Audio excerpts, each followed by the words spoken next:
Magandang gabi po sa inyong lahat at sa buong mundo na nakakakita, nakakarinig sa boses na ito na siyang nagpapahayag. Misyon ay nagbunga at nakarating sa pinakamataas na ahensya ng buong mundo. Ako po muli si Queen Maria Helen Fatima Nazaria Panolino Abdurrajak Juicy Mulang bin Raja Baginda Ali Elizabeth III, anak ni Maria Makiling. Maraming nagtatanong, bakit merong Makiling? Dahil ang hindi nila alam at hindi lubos matanto na ang Makiling ang siyang naging gabay ng misyon na ito. At iyan mismo ang mahal na reyna ng kalikasan, mahal na reyna ng kalawakan, ng kalangitan. Kung sa Kristiyano ang tawag natin si Mama Mary, at kung sa mga Muslim si Siti Mariam, at kung siya ay tawagin ko, siya si Putri Lawan Dumaga, ang bantay ng Ligwasan Mars, kasama ng ating mga lolo, si Lolo Putok, si Baginda Ali Abdurrajak, si Sultan Pandala Pasandalan, ang sultan na nagbantay ng Ligwasan Mars, ng buong tugal, ng buong Maguindanao noong panahon pa ng 1900, kasi siya namatay almost 300 plus na taon. Siya ang nag-iwan sa akin ng karapatan at power and authority na tulungan ko ang mahal na anak niya, si Sultan Kayulawan Pandala Pasandalan. Kaya kung sino mang umangkin ng ligwasan, pakiusap, mag-usap tayo. Dahil baka masama din kayo sa mga katulad na nalilibing ng buhay diyan sa engkantadong lugar ng ligwasan. To all the people who would like to invest in the oil field, you have to understand that is an enchanted territory that only the chosen one is allowed to administer, to manage. In the past, we have a blood that controls the oil, which we know na hanggang ngayon ay ayaw tayong tulungan, at iyan mismo, binigyan ka ng pagkakataon. Paano na ang mga tao na nagugutom? Instead to help the poor, you are helping the politicians, and even claiming now at Maharlika. Hindi po kami kasama sa Maharlikang gawain na nagkiklaim at ginagamit ngayon ang G-Zion. Nagpapapasok kayo ng pera. Okay lang. Pero nandito ako para i-audit kayo. Dahil today ay nag-umpisa ang economic reset. Actually, kahapon pa. At iyan ay mangyayari at mangyayari kung sino man ang nasa taas. Hindi nyo nasaklaw yan. Dahil yan ay mga inuutusan ng ating mga ninuno, ng ating mga lolo that are handling the management of the global finance. Before I started this mission, I already perceived the worst of my life to be attacked morally, to be accused below the belt as a crazy woman, as someone that loses her mind because I just want to claim, branded as tililing, branded as siraulo, branded by those people Bisaya, hindi nyo ako tanggapin. Mga claimants kasi kayo. You had been claiming 100 years. Your grandfathers, your fathers, and your great-great-grandfathers handed you the claim. But we, Raja Mamay and I, handed to us the redemption process that the world is looking for. Nakita nyo ba ang pagkakaiba ng gawa ninyo? Why do you go to the president to be recognized? Bakit hindi kayo pumunta sa England?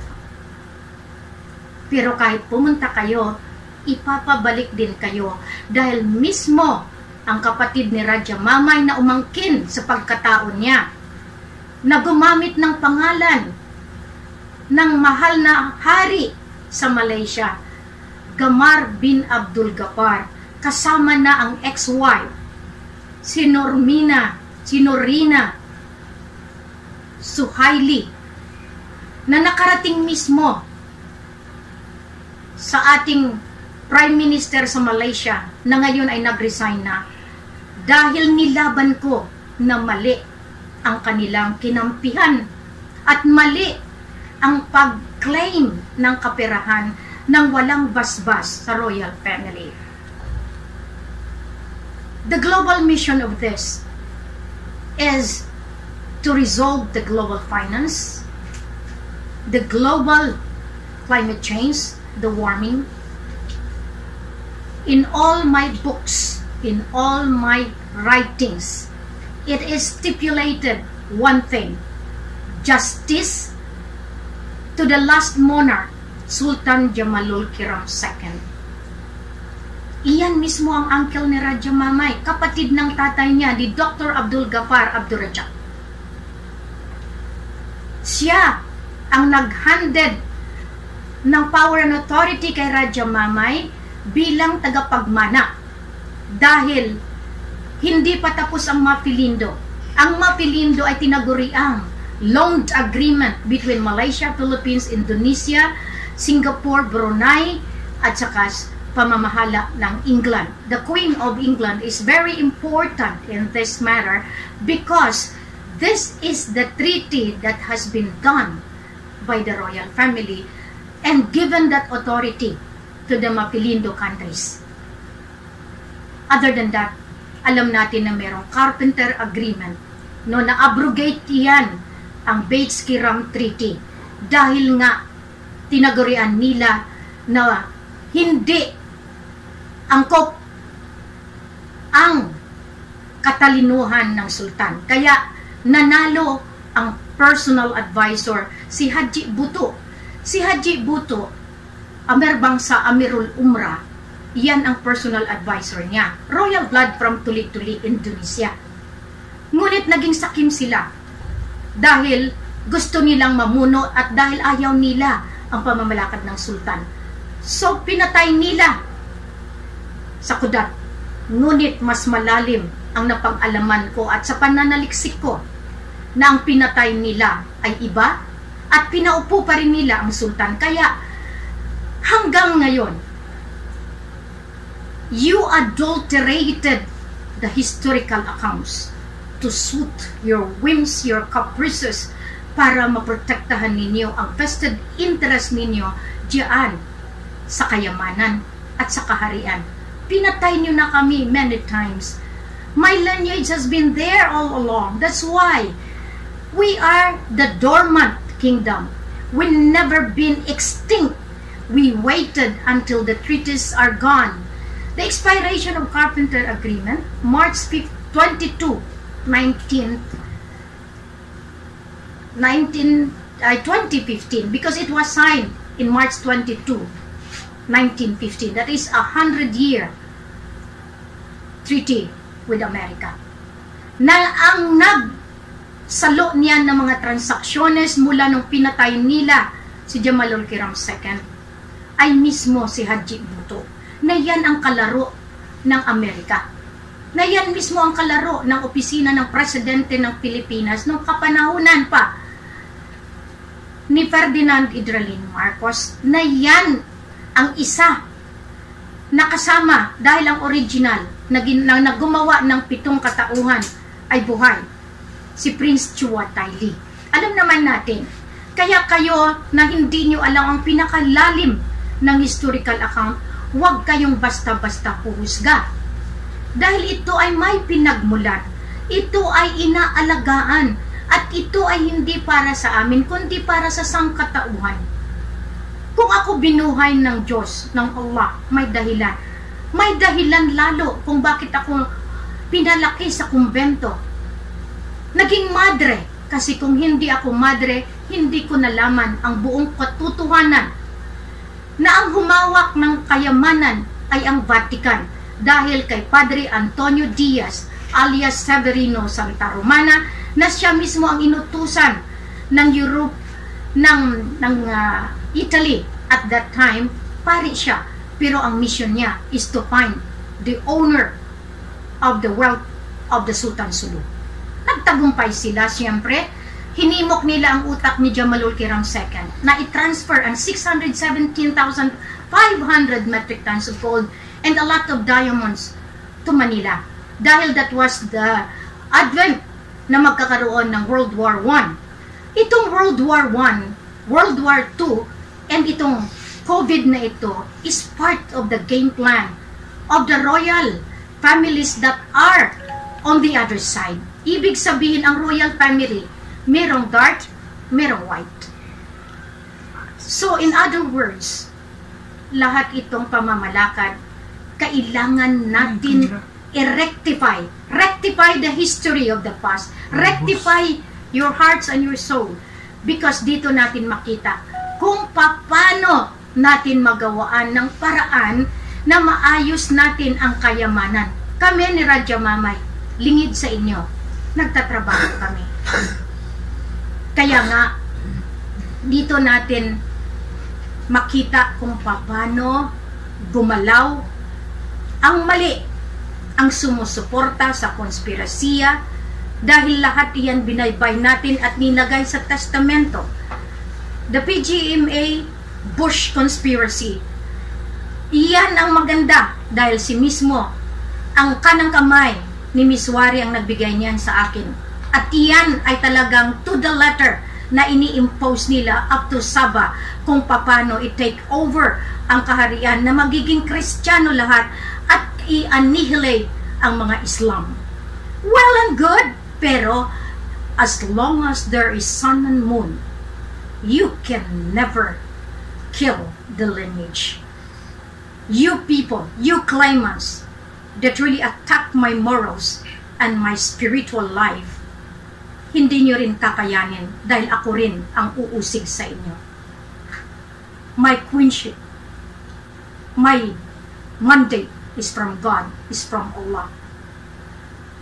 You have not figured out where I am going, where I'm going to pass. Pero sa ngayon, alam na ng buong mundo dahil inutusan ko na lahat ang embahada to inform their countries, to inform their top leaders that the king and queen of the royal empire is already intact, is already in command, and that I advise all the banks, institutions, the central banks to contact now because the president of the Federal Republic of the Philippines is already installed by the royal family, no other by us, and supported by the Royal Imperial Lupasug Islamic United Kingdom of Sulu and North Borneo.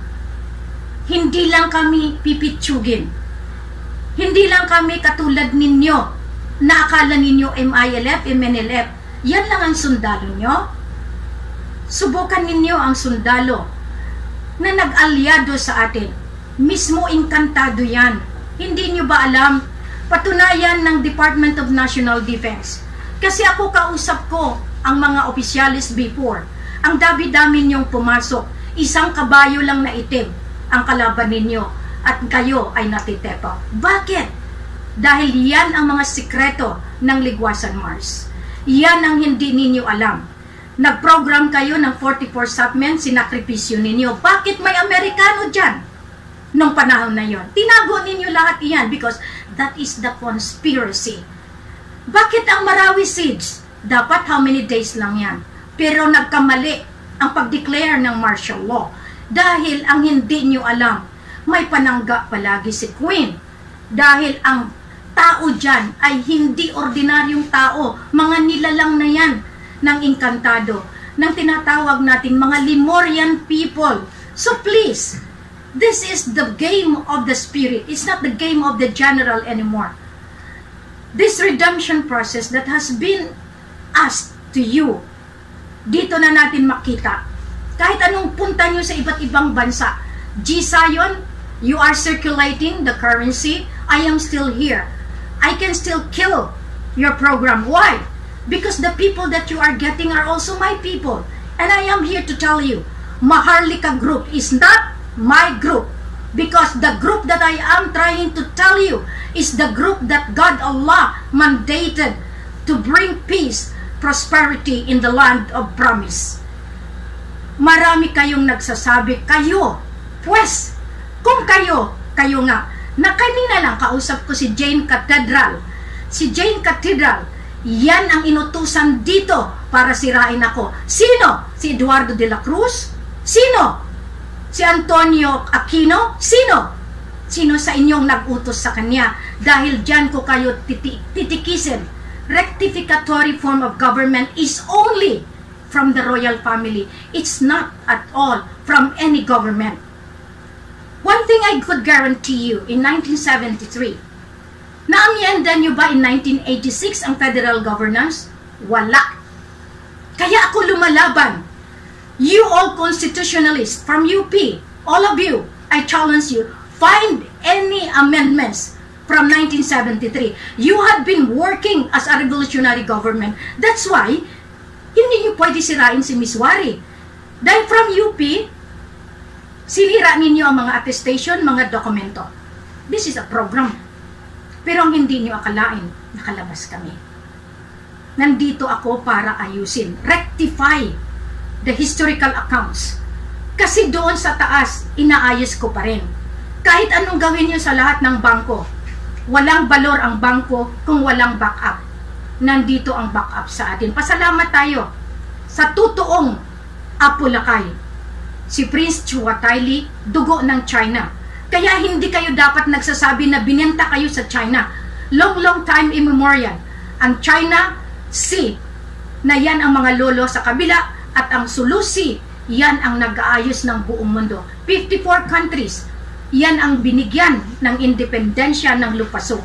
Tapos sasabihan nyo kami illegal, sasabihan nyo kami mga walang hiya, mga scammer. You people that had been saying that to me, woe to you, because you don't have any faith in God, in Allah. That's why you can just utter the worst kind of words against me and against the Raja.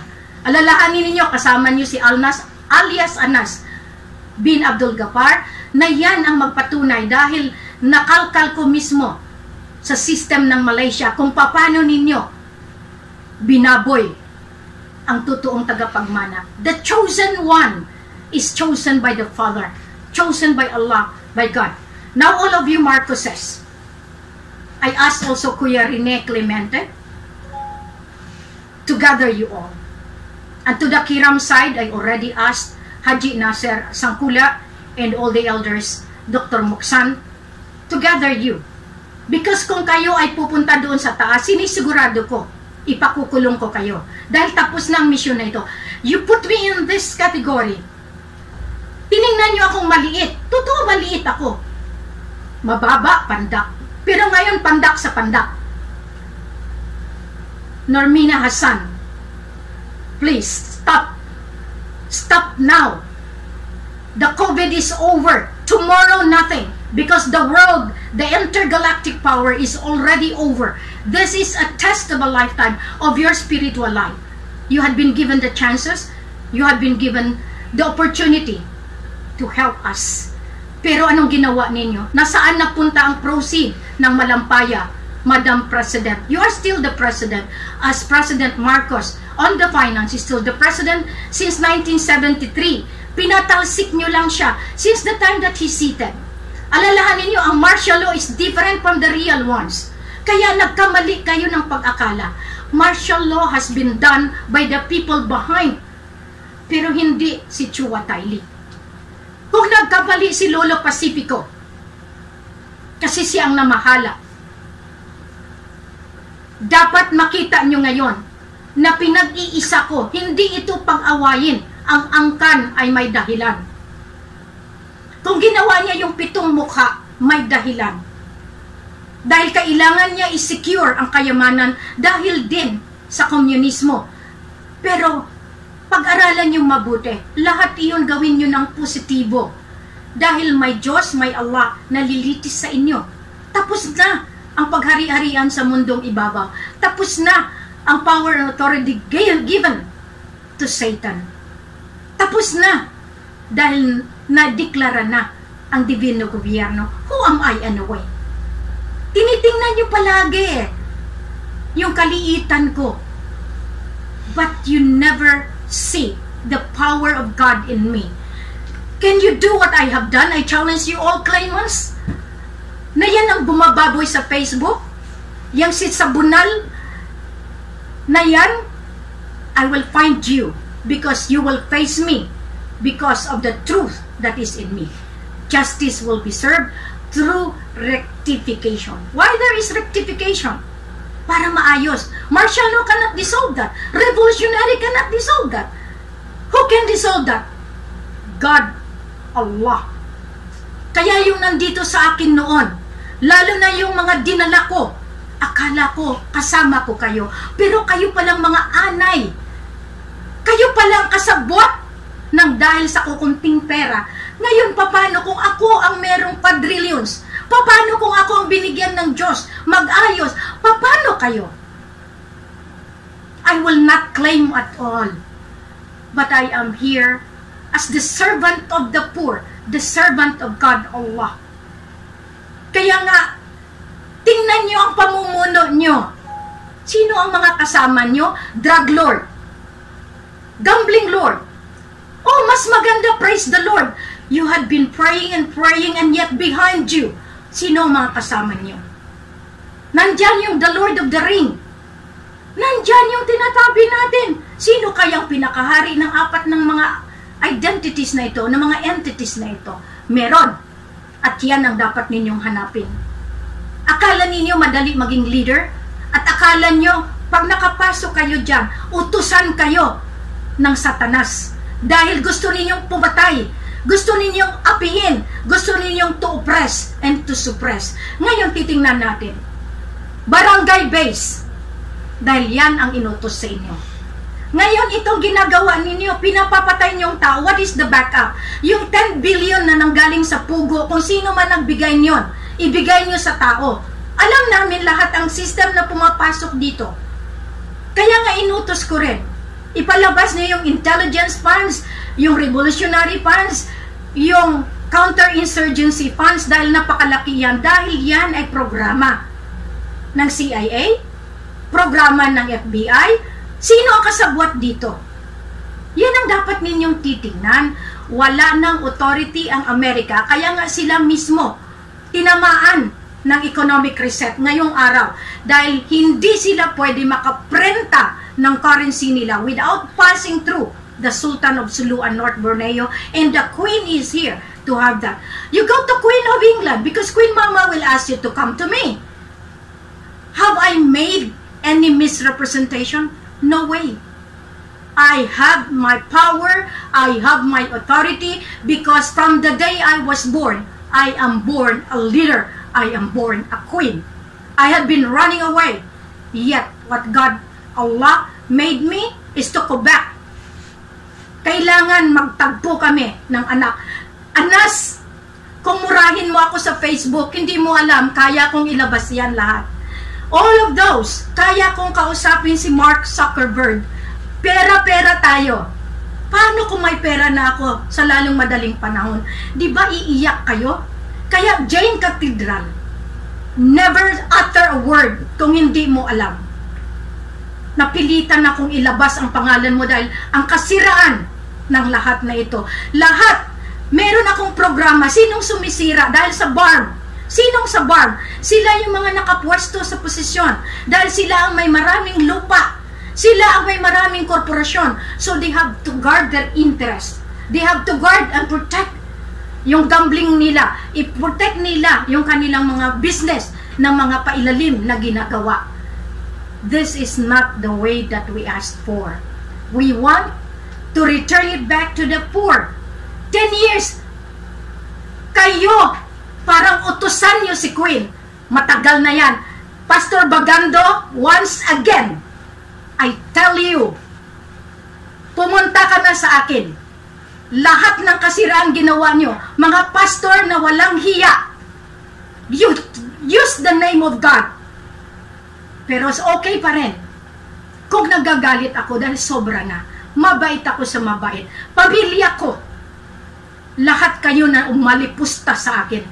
Nang dahil nakita nyo si Maria Busoy Marcos may pera, na yung pera na yun ay binigay lamang sa kanya. Pero ang ginawa niya, binayaran niyang pamilya ko to go against me. What a mess. Where is she right now? She's the daughter of Marcos? No way. If you are the daughter of my father, you are a good person. You are a good people. You are a good one to follow the rules. Because Chuatayli comes from God. Chuatayli is the representation of God the Father, of Jesus, of Jose Rizal in this moment.